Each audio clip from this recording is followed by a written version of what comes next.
бюджетибиз өзү социалдык тармакка абдан көп каражаттарды сарптайт. Бир да жолу ушу жумуш орун түзүү боюнча каражаттар бөлүнгөн эмес. 2019 жылда тарыхыбызда биринчи жолу болуп атат. Өзүбүздүн бюджетибизден биринчи жолу өндүрүштү колдоо, жумуш орундарын түзүү механизм сөзсүз түрдө кайтарымы болуш керек, жеңилдетилген, бирок узагыраак мөөнөткө бериле турган болуш керек деп чечтик.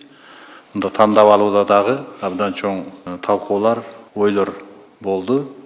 Бул жерде сөзсүз ушул аймактардын жетекчилери, областтын жетекчилери аймактарды өнүктүрүүдөгү экспортко чыгара турган продукцияларды өндүрө турган ишканаларды жана импорттун ордун толтуруучу продукция чыгарган ишканаларды колдоо боюнча абдан чоң талдоолор жүрдү.